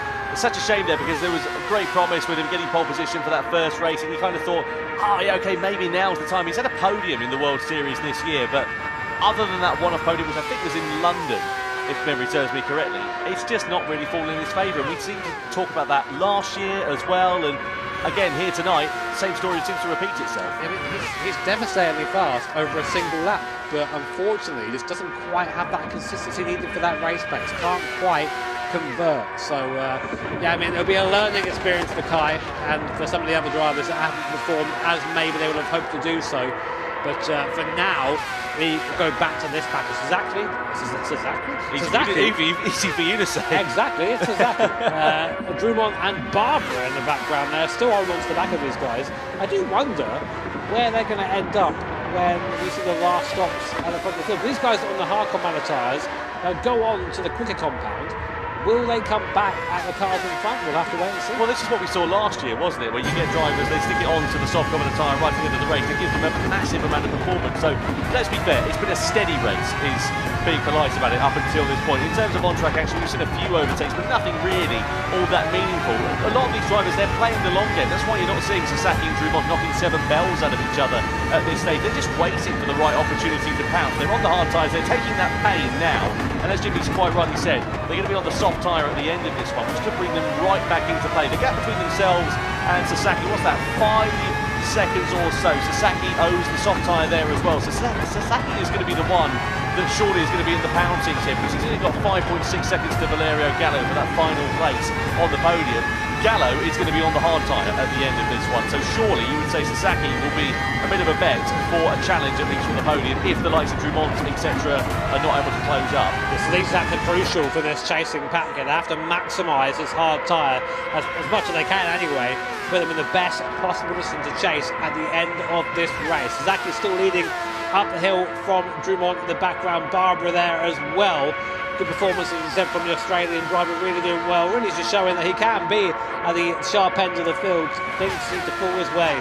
For the mid-curve, completely flat through there, and Drummond there, you see just cruising up to the back of Sasaki and probably just lifting a bit there, because here, having that little bit less fuel, having to put a bit less fuel in the car is going to be a big advantage. You have a quicker stop than the guy around you. It's going to put you in the preferred position leading around here for the last couple of laps. Yeah, through the carousel we go. No tail here for 4th, 5th and 6th place. As we said, playing the long game in terms of this race, because as they're so close to one another, you know, the gap to Sasaki's again starting to increase a little bit there, with Sasaki versus Gallo up to 6.4 seconds. But you would expect that. Gallo's on the medium compound of tyre at this stage, and you know, he's still got enough life left in it at the moment to clearly be pulling out a gap over Sasaki and the following two drivers. At the sharp end of this one, Miyazono and Ura separated by 7/10 of a second. Meanwhile, Serrano, what was it, 13.5 seconds when he came into the pit lane, now down to just over 10 seconds. So he's able to just run a nice, clean, comfortable, calm race at the moment, Jose Serrano.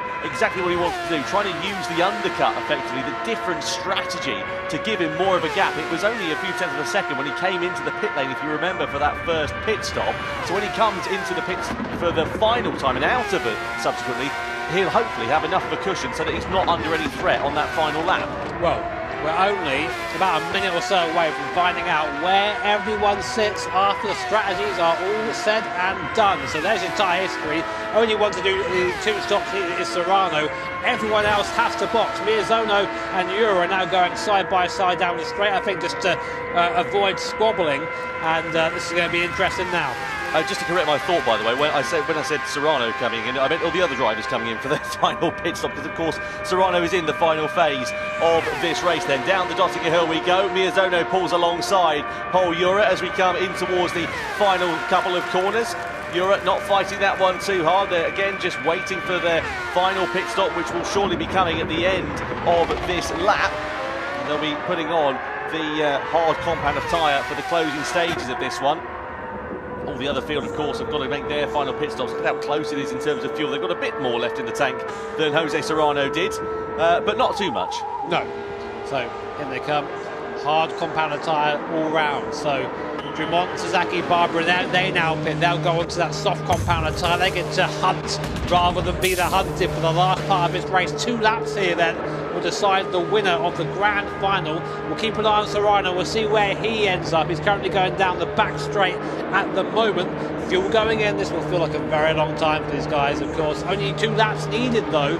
Much shorter than the stop Serrano had, having to fuel for that extra lap. There they go. Miyazono out, Ura out as well, so both moving. Miyazono opting for less fuel there than Ura, so less to play with whilst leading, but seemingly he wanted to have track position. I think it's working out quite nicely here then for Jose Serrano, because although he's not going to gain track position in terms of the race lead at the moment, he's on the medium tyre for the closing stage of this one. So let's see how he comes out into the gap. What's it, 5.9 seconds, but he's got, what, 2 laps left to play with, and he's got a quicker compound of tyre relative to Ura and to Takuma Miyazono. They're now into the final phase of this race, onto the hard compound of tyre, but all they've got to do is try and keep Jose Serrano at bay for another lap and a half. Sounds easy. In principle, it's going to be very, very tough for them to do so. It is. So Takuma Miyazono, the home driver here, leading the race at the moment, but for how long? Pol Ura 1.4 seconds behind on the same compound of tyre. Jose Serrano, current points leader, 5 seconds behind Pol Ura on the medium compound of tyre. Then there's a little bit of buffer between them and the soft runners. Watch out for Drummond, watch out for Sasaki, watch out for Guy Barbara. They're going to be charging in these last 2 laps. All to play for still here for the last 2 podium positions in the Nations Cup. But if Jose Serrano stays where he is right now, he will be champion. That will be going through his mind right now, Tom. Do I push? Do I keep it safe from here? It's harder than it sounds, trust me. Yeah, no doubt about it. In terms of second and third place as well, that will be very close, just 3 points in it. At the moment, if the checkered flag fell, it would be Miyazono on 49 points, 46 points there for Pole Euro. Let's have a look then at Sasaki versus Drumont. This is down the Dottinger. Drumont on the attack against the Japanese driver as they came under the bridge. Nice and easy there between those two. Bit of contact. This is where we saw it all kicking off here 12 months ago, but Drumont able to get the better of the Japanese driver and through for fourth position. So a nice easy overtake there for the Frenchman as they've now made their final pit stops. Live points rankings, as you can see on your screen. So Serrano, third place would be enough for him to be crowned as the champion. Miyazono there ahead of Pole Euro. So in terms of second and third place in the standings, Miyazono needs to outscore Pole Euro to be able to do that. At the moment, it's enough for the Japanese driver, what looks to be the outgoing Nations Cup champion. So we'll see how that one is going to work out. 1.5 seconds is the gap between the top two. A lot of home support here for Miyazono. People in the crowd with scarves and merch. I wonder where they got that from. I think they make it. I don't know. The Japanese crowd here, definitely one of the cooler ones here. Lots of very interesting bits of supporting memorabilia created by our fans. Hunter Serrano, third place right now, catching quickly Pole Euro and Takuma Miyazono, owing to the fact he's in that medium compounder tyre, and he can just push to the end now. That tyre's going to last completely fine, and that'll be a really freeing thought if you're Serrano. You haven't got to save, you haven't got to worry about the car behind you. You can just push forward into the gap in front of you, and surely Pole Euro isn't going to fight too hard. You wouldn't have thought so, but you know, this is Gran Turismo, this is the World Finals, it's the last chance you've got to do it, and will you get a bit of desperation starting to creep in? We were talking about Valerio Gallo and his podium challenge. You can see he's there on the hard competitive tyre. Look at Drumont, Sasaki and Barbara. This is exactly what we were talking about a couple of laps ago. They're now closing right up on to the back of the Italian driver, and well, they've got enough time to be able to make it work. The problem is, are they going to come across him at the wrong time on the circuit? Because it's all well one thing closing up here at the Nordschleife, but getting past is such a difficult thing to do, even despite the massive difference in performance between the hard tyres on Gallo's car and the soft tyres on Drumont, Sasaki and Barbara. He's going to catch him in a really nice place. So just coming out of here there, he hasn't been slowed down at all, and now he's going to get a free draft all the way up the hill. So a really ideal spot for Drumont to catch Gallo. Will Gallo defend him? We know Gallo had a spin early on. He probably knows his race isn't going to get much better than it is right now. So I wonder how hard the Italian is going to defend. Drumont just cruising up to the back then of Valerio Gallo's X2019 car, punching a hole in the air. Will he try and go for a move here from the mud curve? He's getting closer and closer. Looks to the outside here. Will Gallo try and hold the position? He does. He's not going to get him for free. And they go side by side, breaking down there. But there's the soft compounder tyre. Oh, and wide goes Drumont. He hits the wall. He goes wide. Oh, my word. That could be it for Kylian Drumont there. Just pushing too hard. Gallo defending as he's entitled to do so.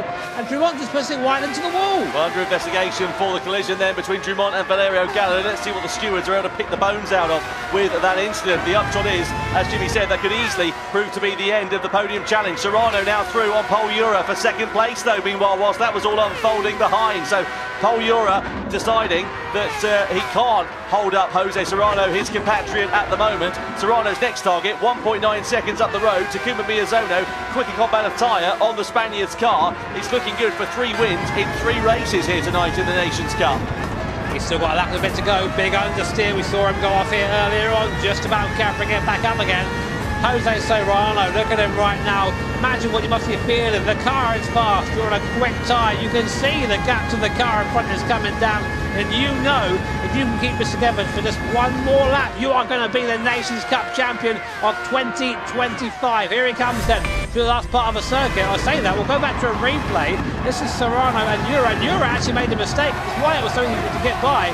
Goes wide that whole act, and Serrano just drives through the gap there. So yeah, thank you very much, mate. Appreciate that. Off I go. I'm going to go chase down Takuma. Well, we've seen a couple of mistakes from the 2 Spaniards then here tonight, and well, Pole Euro, the latest one to do so. See the headlights now illuminating the darkness. Drumont and Gallo, it's been deemed a racing incident. Right call, I feel that was.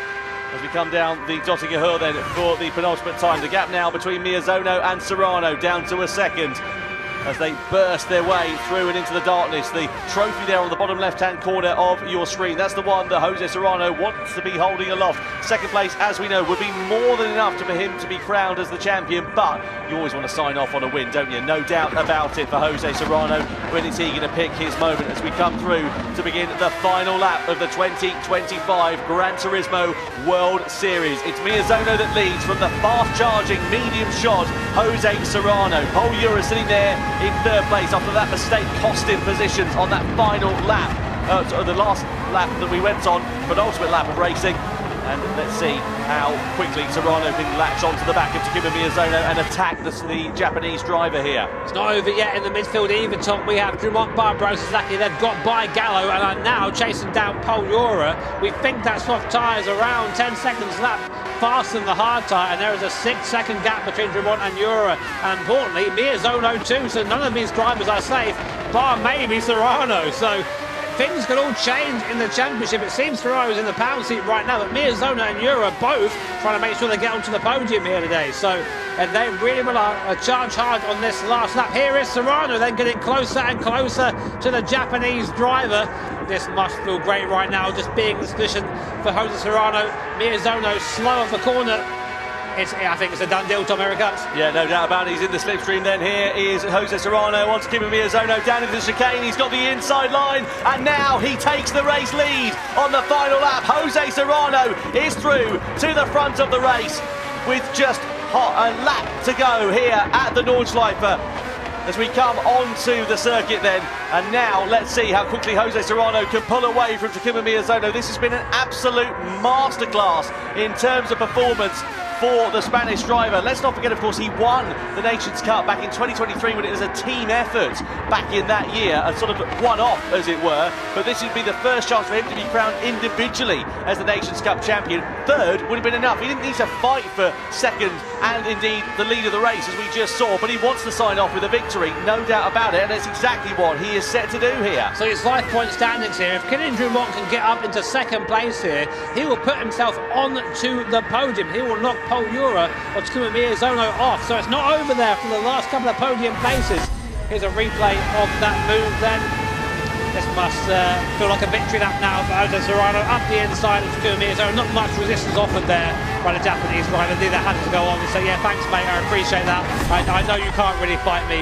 And then off he goes, sparking down the hill there towards the compression at the bottom.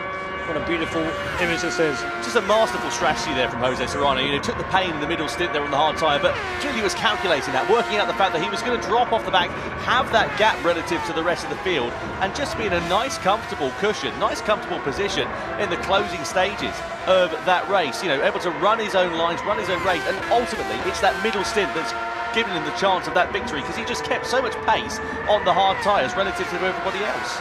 One Spaniard's pleasure, it's another one's pain. Pol Ura right now, looking in his mirror, will see this, a train of 3 very fast cars. Drummond, Barbara and Sasaki there, taking chunks and chunks out of the guys in front. The guy Barbara up into 5th position as well there, so he's also looking to try and end off the 2025 season on a high, but the gap down to only 2.8 seconds. So Kylian Drummond, yeah, he must be thinking about that mistake he made on the last lap. That cost him about 1.5 seconds, that is. If he had not made that, he'd be with Pol Ura right now. I suppose the thing as well is Pol Ura also made a mistake a couple of laps ago as well, didn't he? So it's funny how it all ebbs and flows. We just saw Drummond and Barbara under investigation for a collision. We'll try and pick the bones out of that one. Not quite sure who was at fault for it. The stewards just having a look and seeing if anybody indeed was so. You can see Sasaki also still very much latched onto the back of Guy Barbara for 5th position there as well. In terms of the overall standings, it won't make too much of a difference for Guy Barbara. In terms of Takuma Sasaki, though, it could leapfrog him ahead of Valerio Gallo for 5th place in the standings if he's able to jump himself up the order potentially. We'll wait and see how that works out, though.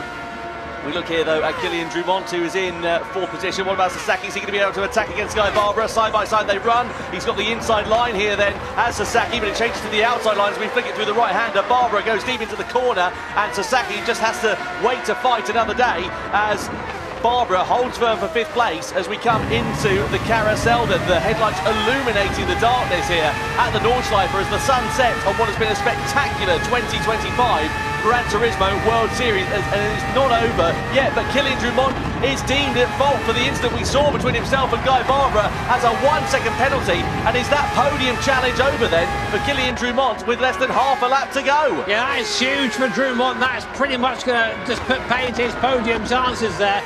It just goes to show that you have to be consistent. You can't be making these mistakes. You can't be having these contacts. And that really is a reflection of this whole series. One man who has been consistent throughout. To be fair, he made one mistake in this race, but he gathered it up very nicely. Jose Serrano leading out front. The gap is 3.3 seconds. He's only got a couple more corners left and the back straight between himself and putting his hands on that Nations Cup trophy.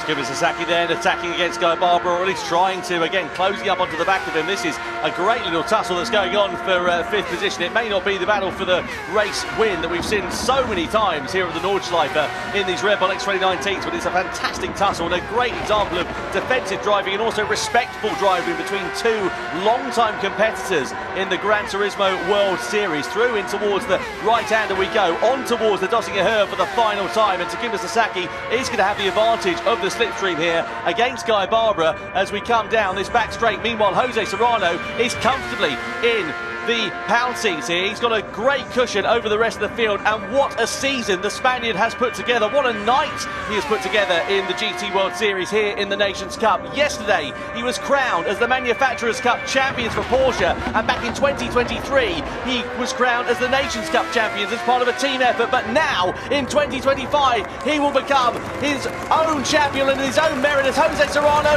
wins the grand final and becomes the Nations Cup champion of the world in 2025. Takuma Miyazono crosses the line in 2nd place, and Paul Ura finishes in 3rd position ahead of Guy Barbara, who gets the better of Drumont. Sasaki drops down to 6th place at the checkered flag. But what a season Jose Serrano has put together. Absolute dominations, 2 titles in 2 days here in Japan. What else can be said? This has been Jose Serrano's year. This is the guy that burst onto the scene a few years ago. He was fast but unrefined. And over the course of the last few years, he's found himself, he's found his confidence. And look at the results on circuit. You cannot argue with that. Hey, there is no more deserving champion for 2025 than this man, Jose Serrano. Fantastic job from Jose Serrano. What a feeling that is going to be. He is quite literally on top of the world at the end of our 2025 Gran Turismo World Series. Angel Enestrosa, as well as Takuma Sasaki, also there celebrating with him. We just saw Paul Ura on the right-hand side of your picture, and well, Paul will be disappointed. He was in a great position going into the event here tonight, but sadly fortune has not fallen in his favour. It has very much fallen in the favour of Jose Serrano, and also he's proven to be extremely intelligent in terms of the strategy calls. This man here, the outgoing champion of Takuma Miyazono, who we just saw a couple of moments ago, well, what a race, what a season, what a brilliant drive from this man. And now he can enjoy it in front of the crowd here in Japan as well. He'll be holding that trophy aloft before too long. You have to feel for Drumont, you have to feel for Valerio Gallo there. Both drivers, I think, within a shout of maybe being on the podium for the points there, but just mistakes, unfortunately, undoing that. But Serrano really shows intention from the get-go, leading there on the soft tire. But this mistake earlier on, we thought maybe for a flash it could be over for him. Unfortunately, Gallo decided to accelerate into the incident, went into the grass there, and that was his race pretty much over on lap 1. Certainly was. You saw Serrano challenging against Paul Ura, though. This was on the opening lap. Then on lap 2, Ura and Serrano actually had a bit of contact after a mistake going in towards the carousel. We also saw Miyazono in the mix there as well. Then once the pit stop started to play out, we saw a divergence in strategy. Serrano went onto the hard tyres on his middle stint, which ultimately was the stint that won in the race. He kept the same pace as a lot of the medium-shod runners around him at this point. Well, ultimately, what that did for Jose Serrano is it allowed him a bit of clear air whilst everybody else made their pit stops a little bit out of sequence, and then he was able to close the gap down from about 13.5 seconds or so down to 8 seconds, which meant that he was in a great position to attack on that medium tyre in the final stint of the race. We saw Drumont coming to blows with Valerio Gallo. We saw an investigation underway on the penultimate lap as well, which ultimately would fall the way of Kylian Drumont being deemed as the aggressor. And this is Jose Serrano attacking against Miyazono, the battle, the victory, the move that got him the race lead as he came across the line to be crowned the 2025 Gran Turismo World Series Nations Cup champion. What a moment, what a feeling that is going to be for the Spaniard. 24 points maximum to score here tonight. Takuma Miyazono in second, Paul Ura is in third place. Points all the way down to 10th here in Fukuoka. A great way to end a very exciting season, and confirmation, 20 points the advantage that he gets. He couldn't have done any better at all this weekend. He won race 1, he won race 2, he wins the grand final. So you do it, Grand Slam, and as I said, I don't think we've seen that since Nick Hazel. An amazing result for Jose Serrano. Absolutely brilliant from Jose Serrano. He won the championship back in 2023 as part of a team effort. Now he's the individual champion in 25. Let's go and catch up with him. Well, we are down on the floor with the winner, Jose Serrano. So not only did you win, but you won by like 20 points. That's crazy, eh? That's winning and some. Like, how do you feel right now? I mean, you've been super consistent. Like all this year, you've been really dominant. How does it feel? Honestly, I have no words to describe my feeling right now. I'm super happy. For this year, it's almost perfect for me. Winning the Manufacturers Cup, Nations Cup today, so super happy. はい、言葉もないということですけれども、まあ、今年は本当にほぼ完璧で、昨日ねマニファクチャラーを勝って、そして今日はねネーションを勝って本当に嬉しいということですが、ほとんど完璧と言いましたけれども、ちょっとミスの時はどう思ったんでしょうか。 You said almost perfect. You're finally you have time a little bit to relax, cool down, right? Relax. You know, what was in your mind when you made a slight mistake in the beginning? Well, honestly, I did a lot of mistakes during the... Really? You did? Yeah. During the soft tire, I did a lot of mistakes, but... Came in on 0% fuel. Yeah. That was amazing. Were you calculating that? Yeah, exactly. Wow. Are you really good at the petrol station? Can you do that? Yeah, like 40.0 kind of things, I right? need it to be 20 euros exactly. いや、ゼロで入ってきたのはもう計算通りだったということで、ね、ジュルスがね、ひょっとしてガソリンスタンド行った時にちょうどギリギリ20リッターとか入れることができる人ですかっていうふうに聞いてましたけどね、ちょっとずつね。Yeah, amazing. The strategy wise, you prepared everything, right? Yeah, the strategy was perfect. Last year I did the wrong strategy. I think I did soft, medium, and hard, and today I say, okay, I did another strategy and it works perfect, so happy. Also, no, please. Okay, can I just connect with the audience? Sorry. Yeah, 去年は間違った戦略をやったと思ったので、今年は戦略を練り直して完璧な戦略ができたということですね、ジュース。I'm too excited. I have no patience. I want to ask 48 questions. But you also, this is quite a fun fact. Would you like to know what Jose's maximum heart rate was during that race? 129. Wow, 心拍数。I feel like that's just me normally. 129。129というのがレース中の心拍数の最大だったそうです。Wow. You're too cool for school. 結構落ち着いてますよね。130以下ってね、200いってもおかしくないぐらいだと思うんですけども、ね、地元のみんなには何か言いたいことはないんでしょうか。Any words for your fans back home in Spain? In Spanish. In Spanish, of course. Of course, yeah. But we can't translate that, so. Yeah. Well, You can translate it afterwards. bueno, por fin puedo hablar español aquí. Estoy muy contento por la victoria. Tenemos afición por ahí, la estamos viendo. Gracias a todos por levantaros temprano desde allí, desde casa. Gracias a todos por seguirme durante todo este año y tú durante todos estos años. Gracias a mi familia por el apoyo también. Gracias a mi equipo de eSports Team Falcons por todo el apoyo este año. Y pues nada, el título se viene a casa, chavales. You can see them behind you. Yeah. You see the flag. The Spanish flag. So, can I guess what the translation was? Was it thank you to my family, to my esports team? Yeah. Did I miss it? Anyone else? Thanks for the support or my supporters.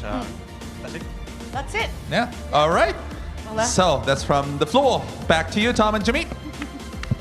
Congratulations, vamos! Yeah, thank you very much indeed, Sasha. Thank you to Jules there as well. Jose Serrano there just thanking his friends, his family, thanking the Falcons team, thanking Gran Turismo, thanking everybody, basically, for what was a phenomenal season. You can see the outpouring of emotion for the Spaniard there and what it means to him to be crowned as the 2025 Gran Turismo World Series Nations Cup champion.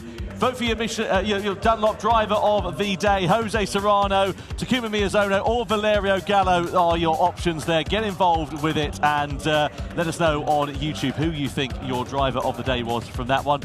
Jimmy Broadbent, I dare say that your Dunlop driver of the day would probably be Jose Serrano, given the performance we saw today. I mean, how can it be anybody else? I mean, that's not to take away, of course, from the abilities of Takuma Miyazono and Valerio Gallo, but this guy clean sweeps it. He is clearly the driver of the day, the driver of the year.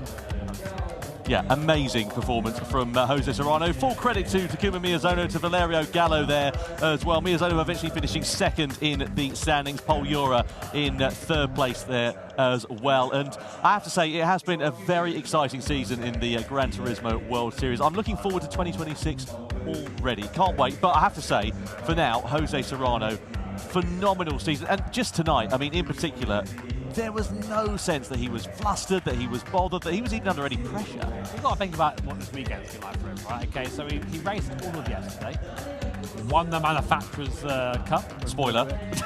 Spoiler, with Team Porsche. And then comes here, wins every damn race, and then wins the last one. I think one of the biggest gaps we've seen points-wise from first to second as well. Gets out and says, oh, yeah, my heart rate was like 120. Actually, I did that walking up the stairs. I know, I said to you, it was a bit like he was driving to the shops. It was so calm and collected. Brilliant job from Jose Serrano. Let's get the podium celebrations then underway here in Fukuoka. Podium celebrations about to begin here in Japan in front of the crowd for the Gran Turismo World Series World Finals. Please welcome on to the stage, in third position for the GT World Series Nations Cup, it is Paul Ura. 表彰式ネーションズカップ第3位はポール・ユラ、スペイン。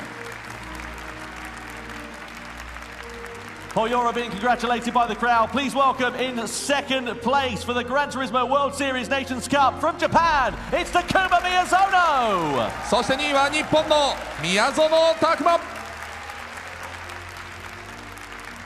And now, ladies and gentlemen, please welcome the 2025 Gran Turismo World Series Nations Cup World Champion from Spain, Jose Serrano! ネーションズカップチャンピオン、スペインのホセ・セラノ。 Now, ladies and gentlemen, please stand if you're able for the national anthem of Spain. スペイン国歌起立をお願いします。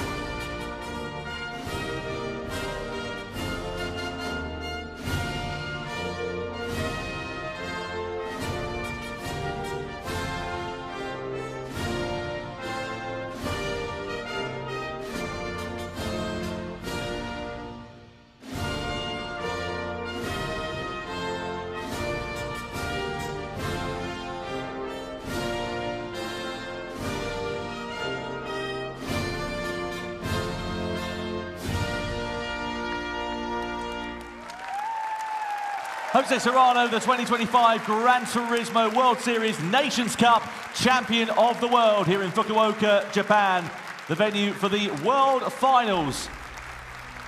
Now time for the podium trophies to be presented. Third place, Hitoshi Hino from Dunlop makes his way onto the stage. 3位のプレゼンターはダンロップの日野仁様です。 And Hino-san awarding the third place trophy to Spain's Paul Ura. 3位のポール・ユラにメダルを贈呈いたします。 Second place trophy being presented by Andreas Schicker from Corsair Fanatec as he makes his way onto the stage. 2位のプレゼンターはコルセールファナテックアンドレアス・シッカー様です。 The second place medal being presented to Japan's Takuma Miyazono. メダルが2位の宮園選手に贈られます。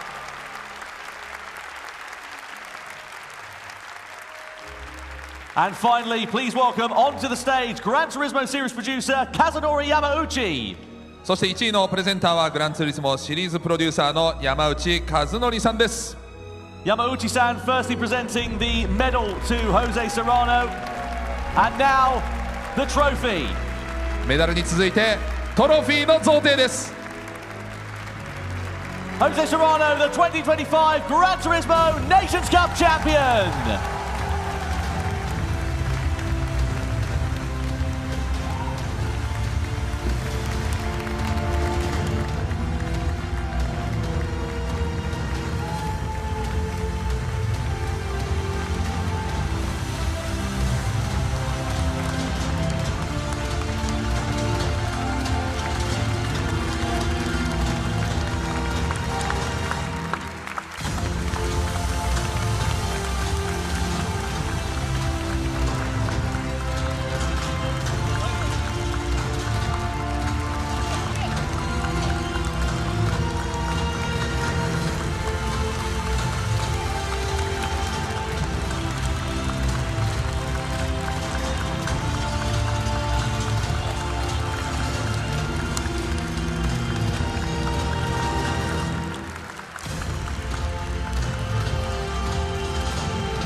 My goodness, this is it's the end of our 2025 season here for Gran Turismo World Series, and what a season it has been. Tom and Jimmy, how are you feeling? Nostalgic, tired, jet lagged? Very tired, very tired. We were treated to a lovely series of races tonight, and I think by far and away we have one of the most well-deserved Nations Cup champions of all of these events, and it was just a pleasure to watch.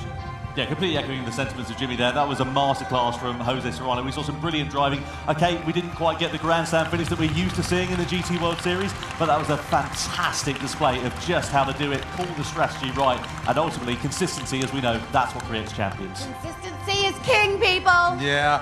本当に素晴らしいセラノのね、本当にどのレースも素晴らしい走りだったんですけれども、やっぱりね、宮園選手も本当に素晴らしい走りをしたと思います。And it was a year for Serrano, but I need to mention that Miyazono showed his spirit. Oh, yeah, very, very much so, yeah. 宮園選手も本当に素晴らしかったと思います。Yeah, very, very much so. But every single one of these drivers fights, you know, it's not taken lightly, and they put a lot of hard work and a lot of dedication to be here, and it really is the best of the best. Okay, so it's not, I know it's over for now, but it's not totally over, because we are coming back in 2026. Fancy a little trip to Abu Dhabi? Well, that's very high. Abu Dhabi? アブダビがありますね。皆さん、アブダビにもぜひ来てください。Yeah. What's going on in Abu Dhabi next year? Well, we're going. Round one of Gran Turismo World Series is going to be coming to you live from there. The first time we're going to the Middle East. That's very exciting for all of us and for all of the competitors. And we're excited to see, come and meet some of the community from the Middle East as well. I think that's going to be really nice. Absolutely, yeah. Really, really exciting venue for us. As you say, brand new venue for the GT World Series. Entering our 9th year, Jules. I can't believe it. We're getting so old. Yeah. 9th year 2026. 来年は9年目ということになりますけれども、初の中東のレース、アブダビ、ぜひ皆さん注目していただきたいと思います。第一戦です。Yeah. We're really old now, Sasha. Look at us. We need a before and after picture. Yeah. Year 1, year 9. We should. We really don't need to do it. We're going to set up in Zimmer frames next year, I reckon, or something like that. Well, I mean, I don't know what's going to happen in Abu Dhabi. I don't know. Well, look, it's been our sincere pleasure to bring you the Gran Turismo World Series for 2025. We will be back next year with more. Thank you for joining us. Goodbye. Sayonara.